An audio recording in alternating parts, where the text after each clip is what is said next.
আমাদের চ্যানেলটি কি সাবস্ক্রাইব করা হয়েছে? না করলে এক্ষুনি করে নিন। হ্যালো বন্ধুরা, সবাইকে স্বাগতম তরল প্রযুক্তির ইউটিউব চ্যানেলে।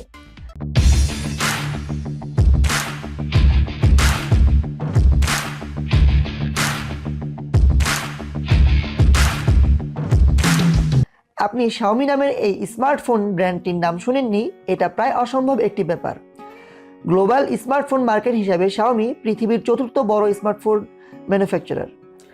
গত বছর Xiaomi রিলিজ করে বাজেট স্মার্টফোন Redmi Note 4, যা ছিল আমাদের পার্শ্ববর্তী দেশ ইন্ডিয়ার 2017 এর বেস্ট সেলিং স্মার্টফোন। আমাদের চ্যানেলে Note 4X নিয়েও ভিডিও করা হয়, ভিডিওটি দেখে না থাকলে অবশ্যই দেখে নিতে পারেন। বাংলাদেশেও এই স্মার্টফোনটি এত ব্যাপক আলোড়ন ফেলে যে এটি জাতীয় ফোন হিসেবে পরিচিতি পায় এবং প্রায় সবার হাতেই এই স্মার্টফোনটি দেখা যায়। যাই হোক, গত বছর Note 4 এর ব্যাপক সাফল্যের পর এবার Xiaomi তাদের Redmi Note 4 এর সাকসেসর হিসাবে বাজারে এনেছে Note 5 এবং Note 5 Pro। Xiaomi দাবি করেছে Redmi Note 5 গত বছরের Redmi Note 4 থেকেও ওভারঅল আরও অনেক ভালো একটি ডিভাইস হবে। Redmi Note 5 এবং Note 5 Pro এই দুইটি ডিভাইসই Xiaomi গত 14 ফেব্রুয়ারি 2018 অর্থাৎ ভ্যালেন্টাইন ডেতে অ্যানাউন্স করে। এই নিয়ে আমাদের চ্যানেলে আরও একটি ভিডিও আছে, যারা দেখেননি দেখে নিতে পারেন। চলুন জানা যাক কি থাকছে Xiaomiর এই নতুন স্মার্টফোনে এবং ঠিক কোন কোন সেকশনে বা Xiaomi আগের থেকে ইমপ্রুভমেন্ট এনেছে। মূলত এই স্মার্টফোনটি Xiaomi তাদের গত বছরের মডেল Redmi Note 4 এর সাকসেসর হিসেবে বাজারে আনলেও মজার ব্যাপার হচ্ছে Redmi Note 5 হচ্ছে Xiaomiর কয়েক মাস আগে রিলিজ করা Redmi 5 Plus এর একটি রিব্র্যান্ড, যেটি তারা ইন্ডিয়ান মার্কেটে আনছে। অর্থাৎ এই স্মার্টফোনটি চায়নায় Redmi 5 Plus নামে হলেও ইন্ডিয়াতে Redmi Note 5। প্রথমে আনবক্সিং। লাল কালারের একটি বক্স, খুললেই ভিতরে দেওয়া আছে একটি কভার। এটি একটি চমকই বলা যায়। এর নিচে ফোনটি, কালো কালারের এই ফোনটিতে একটু প্রিমিয়ার লুক চলে আসে।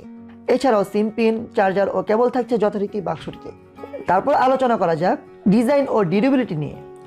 অনেকেই বলতে শুনেছি ফোনটির ডিজাইন খুব একটা ভালো হয়নি, কিন্তু আমার কাছে কালো কালারের এই ফোনটির ডিজাইন খুব ভালো লেগেছে। প্রায় বেজেললেস। প্রথম দর্শনে যে কেউ বেজেললেস ভেবে ভুল করতে পারেন। পিছন দিয়ে তো টিপিক্যাল Xiaomi ডিজাইন, সামনে দিয়ে 18:9 রেশিওর এবং ব্ল্যাক কালার মোবাইলটিকে অসাধারণ একটি লুক দিয়েছে। ফোনটি হাতে নিয়ে প্রিমিয়াম ফিল হয় এবং ওজনও হালকা লেগেছে আমার কাছে। ফোনটির বিল্ড কোয়ালিটিও ভালো লেগেছে, তবে পরে গেলে যে কোনো সময় আপনার সাদার ফোনটি গচ্ছা যেতে পারে বলা যায়। তবে Xiaomi এবার কাভার ফ্রি দেয়, এটি আমার কাছে একটি বাড়তি প্রাপ্তি মনে হয়েছে। এক হাতে ফোনটি ব্যবহার করতে একটু কষ্ট হচ্ছিল আমার। তারপর ডিসপ্লে ইমপ্রুভমেন্টের ব্যাপার বলতে গেলে এই ফোনে গত বছরের মডেল Redmi Note 4 থেকে ডিসপ্লেতে অনেক বেশি উন্নত করেছে। এই স্মার্টফোনে ব্যবহার করা হয়েছে 2018 সালের স্মার্টফোন ট্রেডমার্ক অর্থাৎ 18:9 রেশিওর স্লিম বেজেলের ডিসপ্লে, যার ডিসপ্লে রেজুলেশন ফুল HD+ এবং 403 ppi-তে কালার অনেক ভালো লেগেছে আমার কাছে। প্রসেসর ও সফটওয়্যার। ফোনটিতে প্রসেসরে চেঞ্জ আনেনি Xiaomi। গত বছরের Note 4 এর মতোই ব্যবহার করেছে snapdragon 625 এর প্রসেসর। এতে জিপিইউ হিসেবে ব্যবহার করা হয়েছে Adreno 506। ফোনটি পাওয়া যাবে 332 ও 464 এই দুইটি ভেরিয়েন্টে। এই প্রসেসরের মাধ্যমে খুব ভালো গেমিং পারফরমেন্স পাবেন তা সহজেই বলা যায়। এছাড়াও নিয়মিত হার্ড ইউজেও ফোনে ল্যাগ করবে না, এটা শিওর। তবে আমি চাচ্ছিলাম প্রসেসরেও এই ফোনে চমক দেখাবে Xiaomi। ফোনটিতে MIUI 9 ব্যবহার করা হয়েছে এবং অ্যান্ড্রয়েডের নোগাট ইউজ করা হয়েছে। এদিক থেকে আমি হতাশ। ব্যাটারি, Xiaomi এবার তাদের এই ফোনটিতেও 4000 mAh এর ব্যাটারি ব্যবহার করেছে। Xiaomi বলছে যে আপনাকে 31 দিনের স্ট্যান্ড বাই টাইম দিবে, কিন্তু আমার পূর্বের অভিজ্ঞতা বলছে এটা মোটামুটি একটি পাওয়ার হাউস। সারাদিন নেট, গেমস, ভিডিও দেখে আপনি অনায়াসে 2 দিন ব্যাকআপ পাবেন। ক্যামেরা, এই মডেলটিতে Xiaomi ক্যামেরায় খুব একটা আপডেট করতে পারেনি। ফোনটির পিছনে ব্যবহার করা হয়েছে 12 মেগাপিক্সেলের ক্যামেরা, তবে ফোনটির ক্যামেরা সেন্সর আরও বড় সাইজের ব্যবহার করা হয়েছে। 1.25 মাইক্রন সাইজের বিশাল সেন্সর ব্যবহার করার কারণে লো লাইটে ভালো ছবি উঠবে বলে আশা করা যায়। ফোনটির সেলফি ক্যামেরা আগের থেকে অনেক ভালো ও ক্লিয়ার এবং ন্যাচারাল। ফোনটির দুপাশেই ক্যামেরায় LED ফ্ল্যাশ ব্যবহার করা হয়েছে। এছাড়াও ফোনটিতে পাচ্ছেন ফিঙ্গারপ্রিন্ট সেন্সর, আয়ার ব্লাস্টার ইত্যাদি।